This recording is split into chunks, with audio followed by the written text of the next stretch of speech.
नमस्कार मित्रांनो, जय महाराष्ट्र।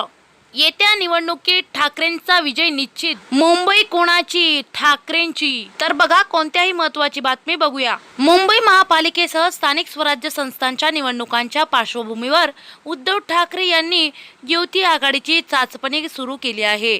मुंबईचे अनाधिकरण चालू असून त्याचे भयंकर दुष्परिणाम भोगावे लागणार आहेत।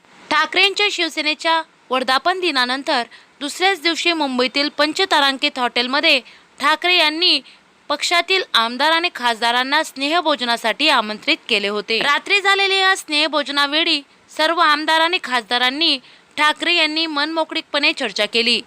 प्रत्येक आमदार आणि खासदाराशी वैयक्तिक संपर्क साधत त्यांनी चर्चा केली। स्थानिक स्वराज्य संस्थात विजय मिळवण्यासाठी स्थानिक पातळीवर निर्णय घ्या, त्याचप्रमाणे मुंबई महापालिका आपल्या ठाकरे यांच्या शिवसेनेच्या ताब्यात राहायला हवी। आज मुंबईत सर्व काही अदानीसाठी असे सरकारचे धोरण आहे। धारावीच्या पुनर्वसनापासून ते अगदी इलेक्ट्रिक वाहनाच्या चार्जिंग स्थानकापर्यंत सर्व काही अदानींना बहाल केले जात आहे। भविष्यात हे अत्यंत धोकादायक असून संयुक्त महाराष्ट्र लढ्यात मिळवलेल्या मुंबईला हिसकवण्याचा प्रयत्न हा केला जात आहे आणि हा प्रयत्न हाणून पाडायला हवा, अपयशी करायला हवा, असे उद्धव ठाकरे यांनी ठणकावून सांगितले। पुढे ते म्हणाले की मराठी माणसाची एकजूट महत्त्वाची असून मुंबई महापालिकेवरील मराठी माणसाचे वर्चस्व राखण्यासाठी कोणतीही तडजोड करण्यास आपण तयार आहोत। मनसेबरोबर युतीसाठी सकारात्मक आहोतच, त्याचबरोबर मराठी माणसाच्या एकजुटीसाठी जो पक्ष तयार असेल त्या पक्षाची युतीसाठी ही तयारी उद्धव ठाकरे यांनी दाखवली। सर्व पक्ष जर एकत्र आले